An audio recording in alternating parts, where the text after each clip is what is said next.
Okay. All right, and 3, 2. Hey, what's going on, everybody? It's Fabs here, and look at who I got right alongside me. You see this guy right now? He's pretty handsome, that Bob Harris. We are back for another edition of the Believe Fantasy Football Show, which is sponsored by Bet Online. Bob Harris, how are you, my friend? I'm fantastic, Michael Fabiano. How are you, young man? I am good. I appreciate the young man reference. I don't feel like one right now. I got a lot of yard work to do. The body is hurting, my man. It's a relative thing. It's a relative thing, Fabs. Home ownership. Yeah, it's certainly a lot of work. We've got a lot to talk about in this edition of the Believe Fantasy Football Podcast. We've got Cowboys, Seahawks. How many times am I going to say beloveds, and how many times is Harris going to get annoyed at it? We've got all of the Week 13 slate, 6 teams on a bye. We will get into it, but first, the last of the major pro sports leagues is off and rolling, and college basketball is ready to go as well. Bet Online remains your top spot for all your live betting action and contests. NFL, college football, UFC, NHL, all in full swing. Bet Online is your number one source for wagering, news, odds, trends, and of course, predictions. All the hoops betting action along with every sport available at your fingertips. Desktop, mobile, you've got access at any time.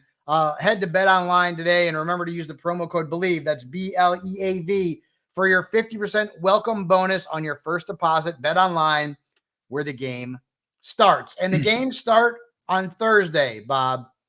Seahawks, Cowboys. Before we get into this one from a fantasy perspective, we'll talk a little wagering. The Cowboys are a 9-point favorite right now. The over-under is 47.5 at DK. The Seahawks are plus 350 on the money line. The Cowboys are minus 455. The Cowboys are 5-0 against the spread at home this year. Their margin of victory at the Jerry Dome is 29 points. So 9 points seems minuscule. They're 11-3 at home against the spread dating back to last year. On the Seattle side, 3-2 against the spread on the road, but they're 0-2-1 against the number in their last 3 games away from the Great Northwest. They're 6-8 against the spread on the road dating back to last season. So if things continue to trend in this direction, the Cowboys are an easy pick in this one.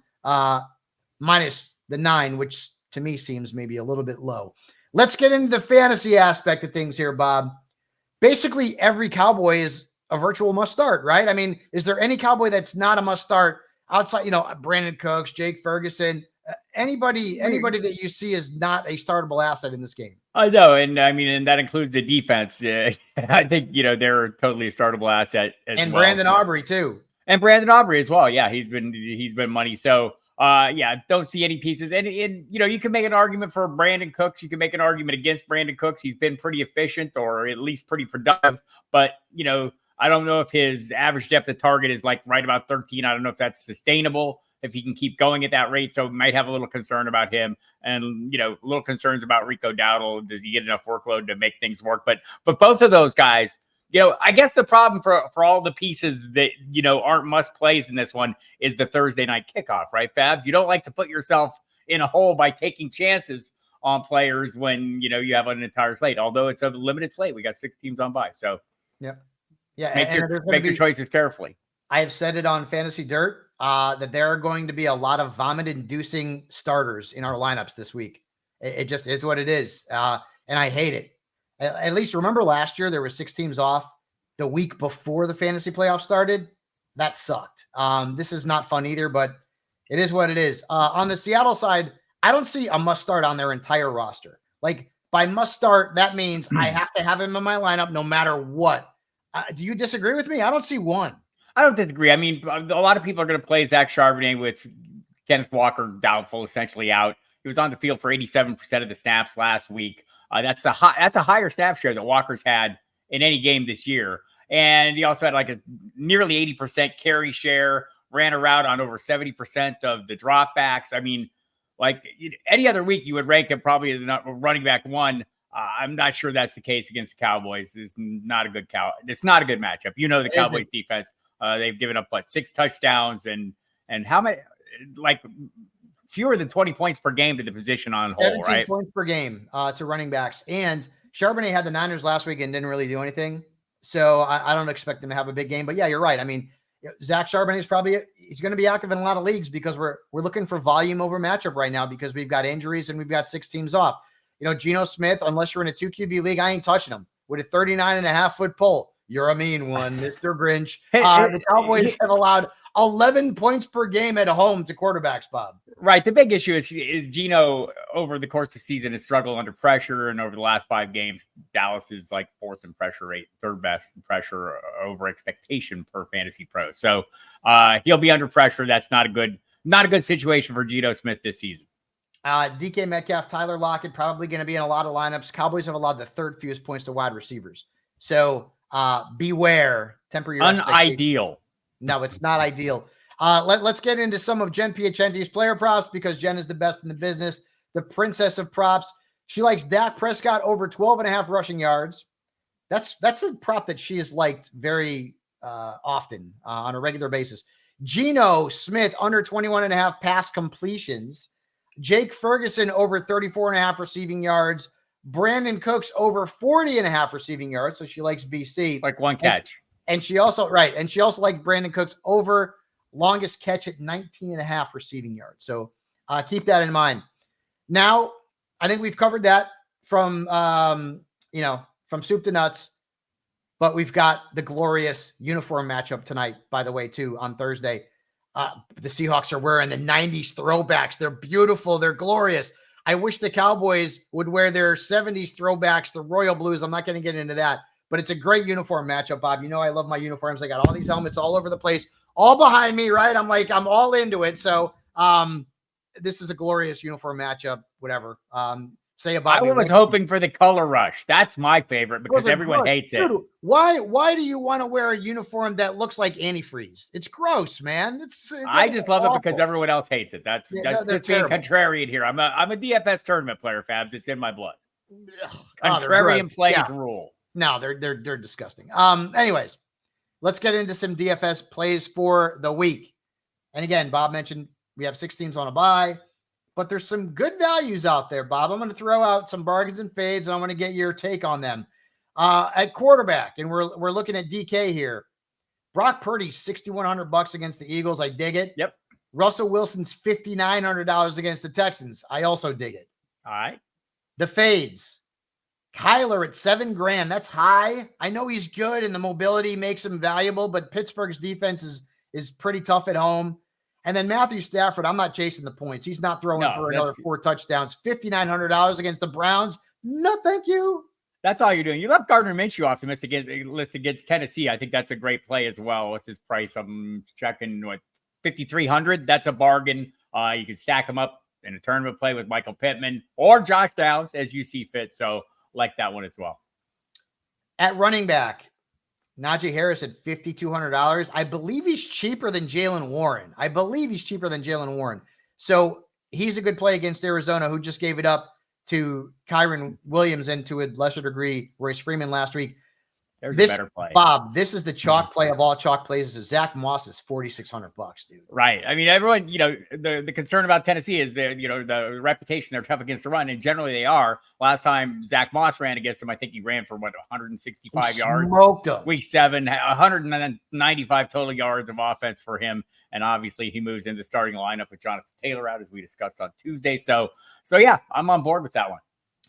That's cheap. Everyone's going to be happy, right? And even in tournaments, sometimes you have to eat a little chalk to, keep up. If you think a player is going to be on a lot of rosters and also deliver a value, you might want to have a piece of that as well. You strike me as maybe a kid who ate some chalk in grade school. I made other kids eat chalk. What are you talking about?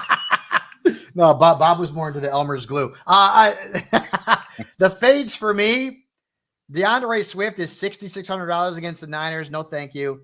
James Conner's $5,800. I know it's a revenge game. James Conner has lost a featured role. Michael Carter got almost the same number of snaps. So we're going to have an argument about this then. Okay. But because all of Michael Carter's work came in the fourth quarter, like 24 of his touches came in the fourth quarter. I mean, it was like, and the game was well out of hand. Okay. I think, it's possible that he's going to take a bigger chunk than we'd like. But thinking that it's going to be an even split, I think that might be a little bit of a reach at this point. Need more evidence. You knew that James Conner has not scored double-digit points since week 3? Yes. And he was losing his third down role to Tony Jones before they signed Carter. Right. If Carter plays a third down role, that'll be fine. But I don't think it's going to be like an even split. All right. Point taken. Would you start James Conner in DFS? No. So we agree. On that. Let's move on to the wide receivers and a couple of bargains here. You know, I know Terry McLaurin's numbers when he's not playing the Eagles are not like mind blowing. Right. But I mean, $5,500 against the Dolphins, and they're going to have to throw like 100 times in this game because the Dolphins are going to score hand over fist points against Miami. So I like Terry McLaurin at 55, and I like George Pickens at 48 because the matchup's right. He's kind of due, Bob. He's done nothing for like a month, so I feel like Pickens is due. What are your thoughts on those two? I'm okay with that. I mean, like Pickens, I think you definitely do. I like Cortland Sutton a lot too. Had like coming off a little bit of a down week, so maybe people aren't paying attention. Young Stingley might not be up for handling Cortland Sutton. The fades, 2 Rams. Cooper Kupp at $7,800. The guy's been, I mean, that's way too much. And even Puka at $7,000. Also too much. They're playing the Browns, and I mean, like the numbers are not there. There's a lot of injuries on the Browns, though. We'll see how that plays out. They had like Denzel Ward, missed last week's game. Denzel Ward, Myles Garrett beat up, and it sounds like he's trying for his playing, but those could be difference making. Even beat up. Cortland Sutton didn't have a great game last week. Jerry Jeudy didn't have a great game last week. So, well, no, that's true, and then that's why I'm liking Cortland Sutton this week is because people will be a little bit down. Yeah, tight ends. David Njoku at $4,100. He's had 10 plus points in I think 6 straight games. I think Joe Flacco might start, which I think that worked. The value of Flacco has a lot of history with tight ends, right? I mean, that's been kind of his bread and butter. So I totally agree with you on that one. Yeah, and then Juwan Johnson at $3,400. I don't know if you've heard anything about Olave this week. My expectation is that he won't play. Rashid Shaheed too, Bob. Like, what are you hearing about the Saints wide receivers? Yeah, Shaheed seems almost certain not to play, or that seems to be the view among observers. Olave's given himself a chance. He got on the field on a limited basis to open the week, so he's into the protocol far enough. It's like 5 steps he's got to go through. Getting on the field is one of them, then testing and being symptom free. It's kind of a race, and at this point, he's in a good position in the race. So we'll see. That doesn't mean he'll get cleared, but he's in a good spot for this time of week. How many guys have come off of a concussion and played the following week? One in the same, I think it's one in the same week, with the short turnaround, Musgrave right? Came back on a 10-day on a Thursday and then had extra time. Yep. So it's possible, but I don't know if it's likely. So digging on Juwan Johnson, I think Taysom Hill is like the 3rd or 4th most expensive tight end on the slate. Yeah, too mooey. Fading Kyle Pitts permanently, which has kind of been my thing this year. I've only been wrong, I think, twice. Like, and we're in week 13. Like fantasy sports, fantasy football in particular is a game of probabilities. Up to this point in his career, we could say that banking on the under with Kyle Pitts has probably been the winning play. Yes, and then Tyler Higbee had 2 touchdowns out of nowhere. His 19 plus points last week was more than he had scored in his previous 5 games combined. I'm not buying it. I'm down on the Rams this week. The Browns are their defense is fantastic, and they're kind of in a situation where they need to start winning some games. They're currently in the playoffs. They got to try to stay there. I think the Higbee thing was interesting last week because they, the initial reporting that he was inactive. I wonder how many people were like maybe had him in DFS tournament or some lineup and told him thinking he was inactive and then didn't. I mean, who checks back in 5 minutes to see if the inactive was wrong, right? I wonder if anyone got burned by that. On their call had Higbee inactive even after it was reported that was wrong. Right. So get on. Come on, NFL Network. Let's be better. All right. Keep grinding that axe, buddy. I always will. Let's not get into it. It's the holiday season, so I'm not going to get into it. So starts and sits, Bob, for the week. And I will say this, I didn't have a lot of work with. You've got 6 teams off. You've got injuries all over. 4.5 team. It's not even full 6. The Giants are on the list. The Raiders are on the list. Right. I'm kind of like, you remember that plastic surgeon in the Batman movie with Michael Keaton and Jack Nicholson? Look what I have to work with. After Jack Napier fell into the vat of acid, remember? Yep. I'm sorry, I got to go back to the 80s. Always. It's like 89. Yes. I was in Cape Cod on vacation with my dad and my sister when that movie came out. We went to go see it, and it was wonderful. I don't think it's the best Batman movie. I think Dark Knight surpassed it, but one of my favorites. Anyways, I don't want to go down that rabbit hole, and Bob doesn't want me to go down that rabbit hole. No, I either. should believe you because you like Star Wars better than Star Trek. So what do you know? Well, everyone likes Star Wars better than Star Trek. Only weird people like Star Trek better. I can't do that thing. Can you do it? I can't do it. I can't. Everyone I can't can do it. I can't. I can't do it. I have do half of it. Actually, like manually do it. I can't do it. Not into Star Trek. Although the new Star Treks are actually decent. I didn't mind them. Outside of Wrath of Khan, I guess, bleh. Anyways, we could do a whole podcast about that. I'll do my whole Khan impression right now if you're not careful. Move on. All right, quarterbacks. Tua Tagovailoa, who had a stink bomb last week, 7.8 points. He's had fewer than 13 points 2 of his last 3 games. He might score 60 this week. Like, if Tua scores fewer than 20 points, I'm going to be shocked. Why? The Commanders gave up over 20 to Tyrod Taylor and Tommy DeVito. Hey, the Tommy DeVito. Hey, I'm making some maybe some lasagna. Sorry, I'm Italian. I'm actually a fan of DeVito now because he's a paisan. But 2 is a must start. I have 2 in my top 3 in my rankings this week. CJ Stroud, start him against the Broncos. They've given up 17 plus points to 3 quarterbacks on the road this season. 6 teams off. I'm going to keep pounding that. Brock Purdy. Go ahead. I have 2 at 4 and 5, by the way, and Purdy at 7. So you're right in the range there, Fabs. Yeah, I am scratching Bob Harris where he itches, and he loves it. The quarterbacks continued. Brock Purdy, 19 plus points, 6 times allowed by Eagles defenders against the quarterback position, and 4 have gone over 28. Brock Purdy's the top 10 option this week. And I dig Russell Wilson this week. Texans defense, they're giving up like 300 passing yards a game, over 21 fantasy points per game in the last 4 weeks. Russell Wilson's going to be a starter in a lot of leagues this week, Bob. Yes, and he probably should be. Look, I mean, you've got to kind of look at the numbers. I think the perception has been the reason keeping him out of lineups. People not paying attention to the name and not the numbers. The sit-em quarterbacks this week. Let's start with Matt Stafford. 4 touchdowns last week. But Browns, and I said this last week, I'll say it again, only 2 quarterbacks have scored more than 16.8 points against Cleveland's defense. They both rushed for 2 touchdowns apiece. Stafford ain't doing that. Did I mention this is a game of probabilities, right? You're taking your chances on this. Stafford's ceiling this week, Bob, like, I think if he scores 17 points, you got to be thrilled. Probably. Oh, yeah, absolutely. I don't think he's getting there.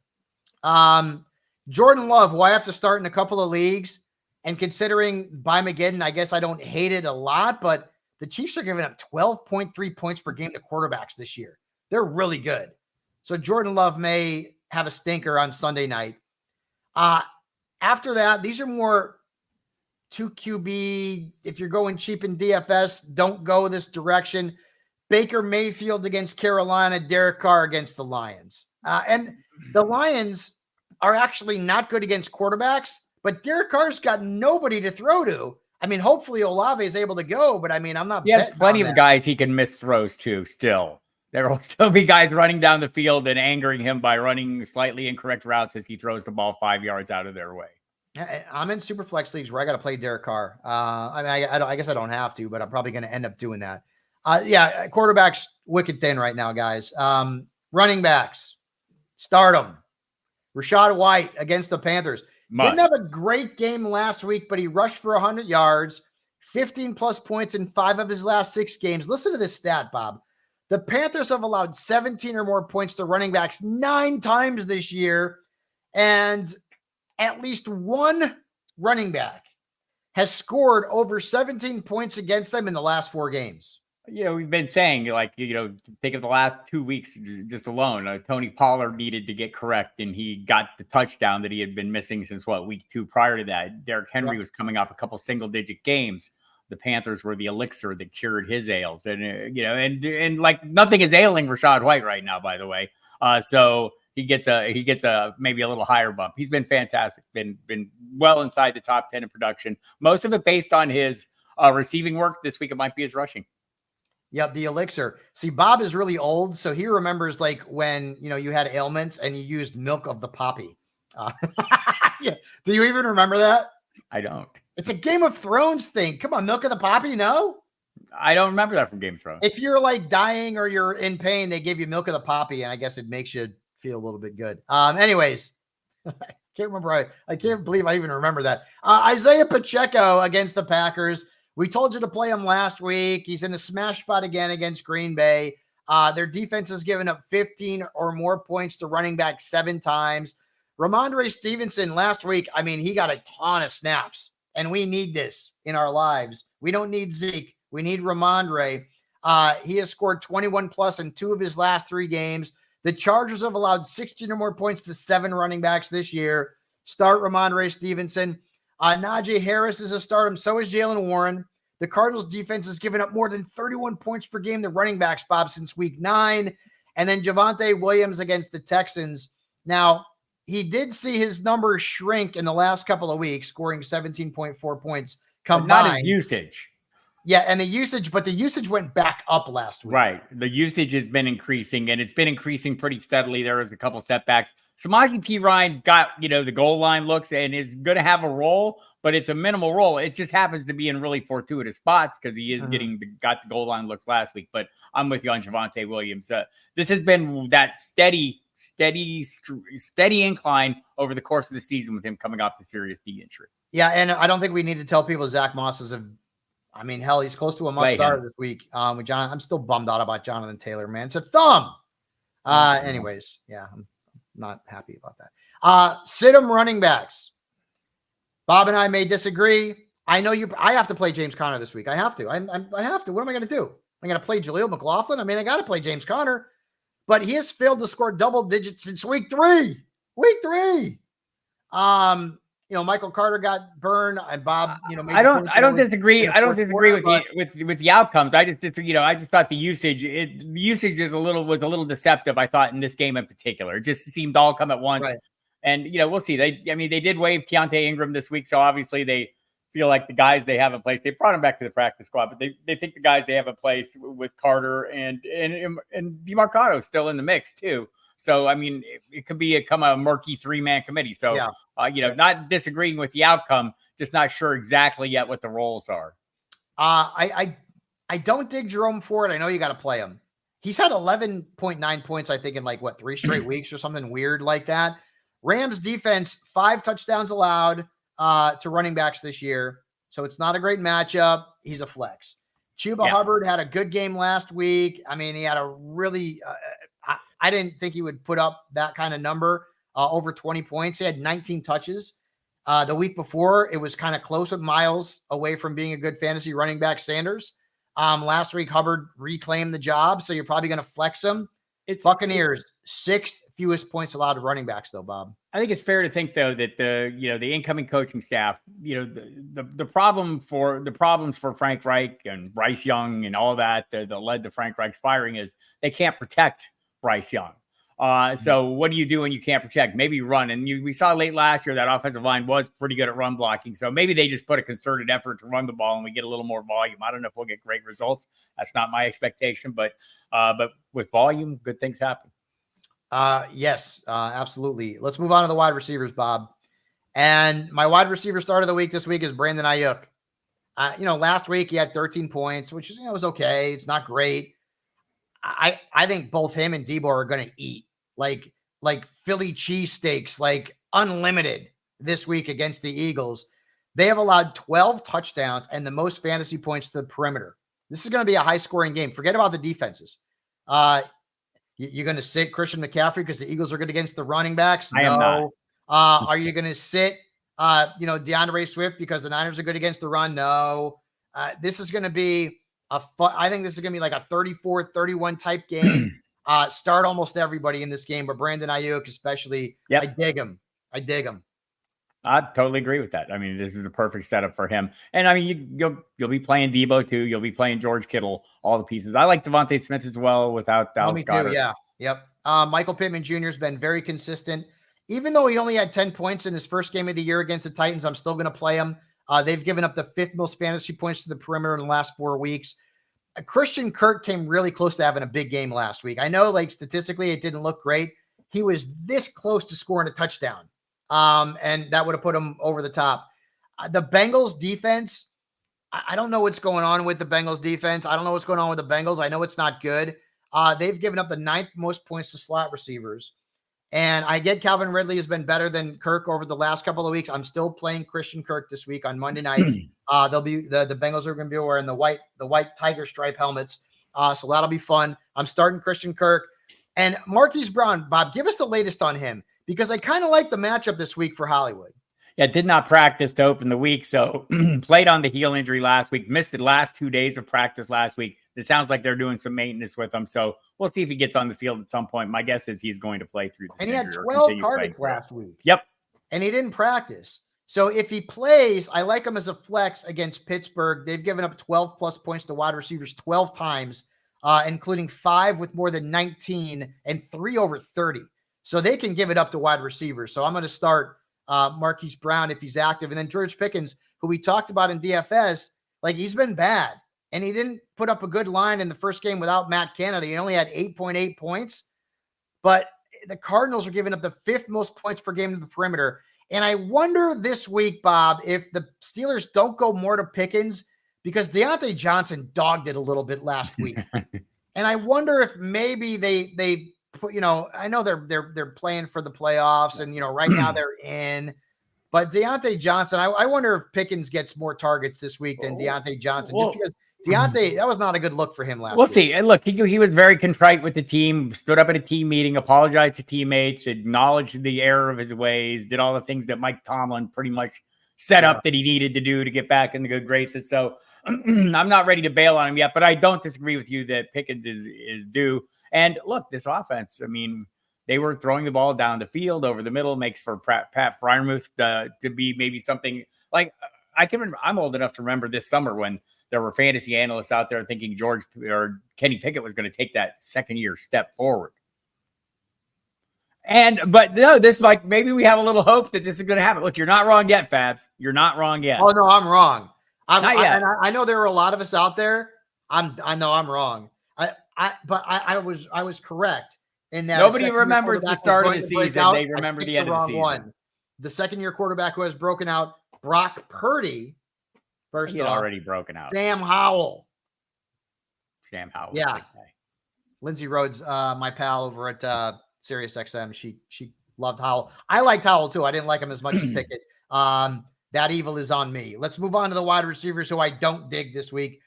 Drake London, and I got to be honest with you guys, I have gotten him wrong more than I've gotten him right. It's on me. But he's playing the Jets. Guess how many touchdowns the Jets have allowed to perimeter receivers this year, Bob? That's exactly right. None. And I don't think it's going to start this week. I don't love Drake London. I don't love Puka this week. And I got to play him. I probably got to play him in a league. Bob and I made a trade. I got to play him. I don't love him. The Browns, they've given up the fewest points to wide receivers. So I don't love Puka. He's a gamble. Again, if you're playing the probabilities, playing your top, but I mean, you're right about one thing. People are going to still have to play him. You're probably not going to have better options, and that's what you have to do. Measure your options in this case. Work on the probabilities, but we know the outcomes against the Browns generally aren't good. I do think you gain a little ground. I know Denzel Ward was out last week, and it didn't lead to great things for the Broncos receivers, but I don't think it's like is a disadvantage when one of the top corners is out. One guy that we haven't talked about enough in terms of his suck, I guess, level, Chris Godwin. Single digits in 4 straight games. Now, historically, he's been good against the Panthers, but they've allowed the 4th fewest points to wide receivers, and they've only given up 2 touchdowns and the 2nd fewest points to the slot. So Chris Godwin is, again, we just talked about with Puka, you probably got to play him. Chris Godwin has not been good. I want to say though that I feel like the targets and the catch totals and everything have been right up there with Mike Evans. The problem has been the touchdowns, right? I mean, I think they have in the similar range, like 91 catches to 82. Evans is ahead of him.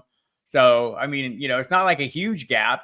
It's just a gap, and the touchdown, the lack of touchdowns has been what's killing Chris Godwin. Yeah. There's been a big gap in numbers for Chris Godwin, and it's getting deeper and deeper. Finally, Christian Watson. I know he had a good game last week. I know you probably got to play him. The Chiefs have given up 9 touchdowns and the 4th lowest catch rate to wide receivers. So just keep that in mind. I like Jaden Reed better. I've been kind of beating the drum for Jaden Reed for a while now, and I'm certainly not going to stop. Bob likes drumming, by the way. He's a big fan of drums. And people who drum. He actually watches drum porn. I don't know what that is exactly. I don't know if it's naked people playing the drums or just really good drummers drumming. That's it. Shout out to our guy, Richard Christie, by the way. I'm not afraid to watch him. You know what I'm really good at? Air drums. No, you're not.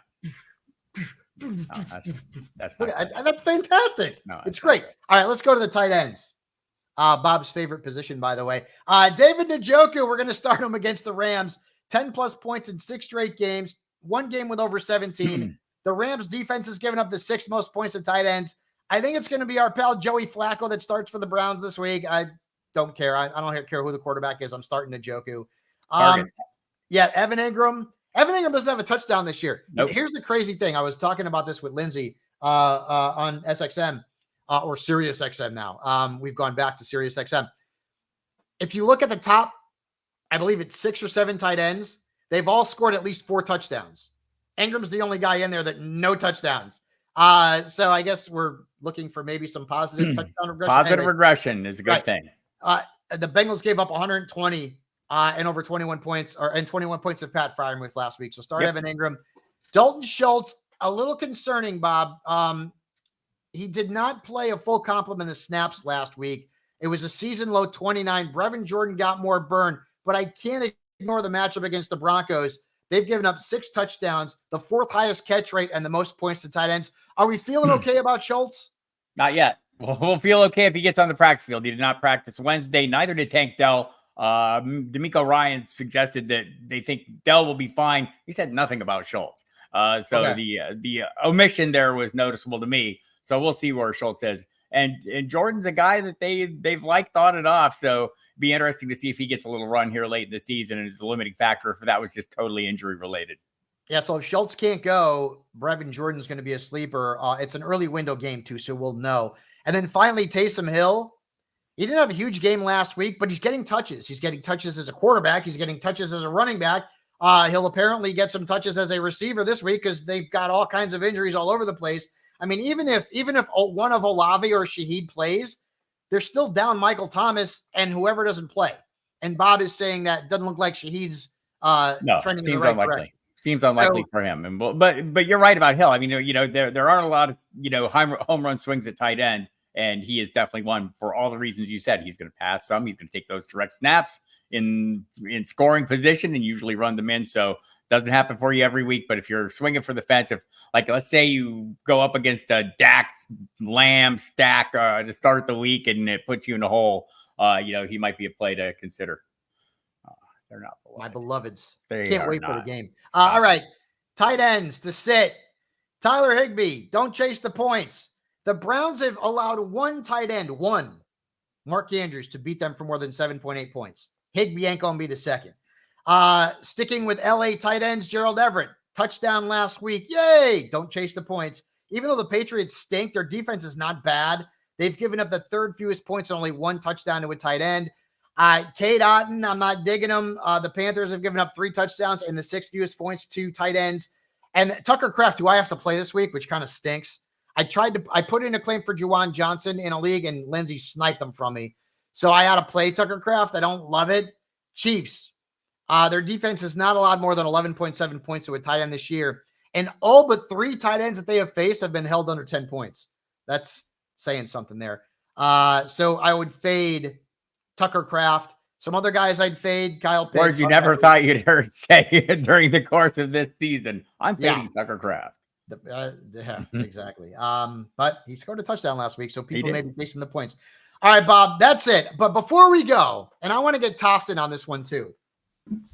Did you guys see that Machine Gun Kelly? Now, obviously, this is nothing that is possible. He offered Travis Kelce $500,000 to play for the Browns. Now,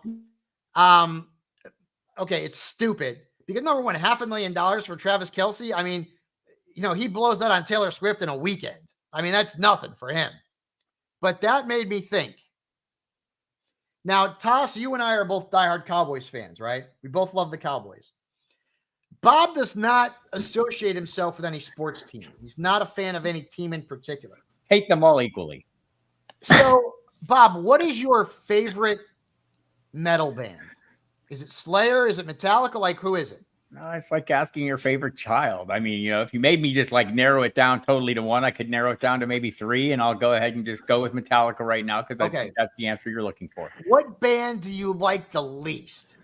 Like, it's like ice picks into your eardrums. It doesn't. Is Machine Gun Kelly in a band? Anything? Okay, all right. It would probably be that. So, just as an aside, I saw the other day, I think earlier this week, that Machine Gun Kelly is preferring to be called just Machine now. So Fabs, if you could call him Machine, make that adjustment. Yeah, thank you. You know what? I don't know. Whatever. All I know is that I'm jealous of the man because he's with Megan Fox. Anyways, so whatever. Machine, I don't care. All right. So here's my question to you. First toss. Yeah. Somebody offers you $500,000 and says you can't root for the Cowboys anymore. You have to root for, who do you think the Cowboys' biggest rival is? Eagles? Giants? Yeah, right now it's the Eagles. Okay. Because you have to be an Eagles fan for the rest of your life, and you have to hate the Cowboys. $500,000. Are you taking it? I'm probably doing it, honestly. I get the $500,000. I get a good team with Jalen Hurts for the next 10 years. I'm with you, man. The Cowboys just give me heartache anyway, Fabs. It should be a hard answer, and it would pain me to do, but I think it would be easy to do. As wow. The sad truth. I mean, there wasn't even a hesitation. No, I don't think there should be any hesitation. I got to be honest with you. I'd probably do it too. I know Bob you Harris, $500,000. You could never listen to Metallica again. And in any instance in the rest of your life where you would listen to Metallica, you have to listen to Machine or a band or a rap artist or a country singer that you absolutely despise, that you hate. So I could probably never listen to Metallica again, ever. Never. Well, the good fortune is I am familiar enough with Metallica. I could probably play the entire catalog in my head from song one through song last mentally over and over and over on repeat. And there are so many other bands I love so much that I would probably survive that. Give me that money. Okay. I'll go a step further. You can't listen to metal anymore. No metal. The only thing you can listen to music-wise is rap. Or not. No. You have to listen to music. It's rap. You have to you can't listen to metal ever again. Ever again. And I don't like rap. I don't think you like rap. I can't, you know what I mean? Unless Anthrax is in it. Like I can't, or I could learn. Okay. So for $500,000, Bob Harris would never listen to metal again and he would listen to rap. I'm very old. It wouldn't be a long thing. You could just listen to this podcast again and again on repeat. That's exactly. I don't know if I could do that. I don't like. I'm lying, but I'm saying I would do it. I don't like country music. I don't like techno music. I don't like anything but metal. I like a little pop from like the 80s. I would totally cheat. I'm saying I'm doing it, and I would totally somehow cheat. Sorry, Fabs. I got to see what your Spotify Wrapped looks like. Dude, number one, I don't have any Spotify. I don't have Spotify. I have Apple Music. I just download all the stuff that I like. I will say this. They do the same thing on Apple Music, though, right? They do a version of Wrapped, I don't know. I honestly have never used Spotify. I mean, nothing against Spotify. I've just never used it. I want to say the closest thing I have to rap in my playlist is Bring the Noise, which is Anthrax and Public Enemy. Maybe something from the first Beastie Boys album, License to Ill. Walk This Way, Run DMC and Aerosmith. And maybe that one good song by Eminem. What's the one that's like really catchy? Toss? Till I Collapse, maybe No, I don't. I think it's from his movie. They're on his movie. Yeah, Till I Collapse is like is kind of the main. It's like I can't remember the lyrics because I don't listen to it very often. But like I can't. Yeah, the one that's like you get the one that's like you get one shot. Will you This is capture it? It'll gold. just let it yes, click. that one. Yeah, that one. That's called Till I Collapse. I said This is- for the this third is- time. Okay, I don't know. This is gold. Michael Fabiano trying to. Yeah, that's a good relate- one. That's a good trying one. to relate It's to got- rap Good music. song. I like that song, but I don't. But yeah, it would. But that's honestly like rap. That's it, man. That's it. I got nothing else. I'm know ready how to much learn and country I open got? to enjoying it. You know how much country I got? Less than that. I'll listen None. to anything. And I can listen. Look, I can listen to anyone who does something good. Do it, whatever it is. So bring it and pay me my damn money. Nothing against like some of the female artists are amazing, and some of the male artists are amazing too. Every song sounds the same to me. Every single one. It does not matter. They all sound the same to me. Every single one. Even the Sunday Night Football song by Carrie Underwood. That one doesn't. Well, I sound- enjoy. that one- I'll that one's enjoy really looking at Carrie Underwood, and I don't. I mean, she's All Carrie right. Underwood. So I'm not into it. It all sounds the same to me. All the female artists sound the same, and maybe it's just me. I have a blind spot for country music. I just all sounds the same to me. I think the truest words ever spoken. Maybe it's me. By Michael It probably is me. Fabiano. All right, enough. Maybe Bob Harris, we're going to take off the show permanently. By the way, Bob Harris is going to be on the show permanently. Very happy about that. We are very happy that you are tuning in to the Believe Fantasy Football Show presented by Bet Online. Good luck in week 13. Remember, you've got 6 teams on a bye this week. Make sure you hit those waiver wires hard if you haven't already.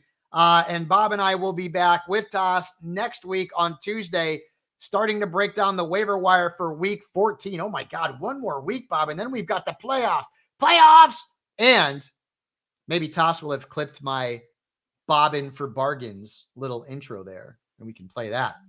Maybe it's you. Over and over. Toss, give me the lyrics for that Eminem song. Hang on a second. I'm going to look at what's the name of the song again? It's called Till I Collapse. Till I Collapse lyrics. All right. Because hold on, Bob. You ready? No. What is the don't do it. Where's the point? Don't do it. Do not rap. Wait. Listen to your friend Bob Harris. Do not rap. Where's like the hook part? I mean, the hook is like the beginning. Hold on. I got to play it. And by the way, there's a line in this song, in this rap that's for shizzle my nizzle. I'm not cool, people. I'm not cool. All right, I'm done. I'm gonna. Next week, true words spoken. Shut up. You're not cool either. Michael You're Fabiano. old. I'm gonna make sure it's the correct song, and next week I'm gonna rap some of the lyrics. All right, can't wait, guys. Bob can't wait. Good luck in week 13, and tune back in for me rapping Eminem next week. We'll see you guys later on the Believe Fantasy Football Show. For Bob Harris and myself, we out.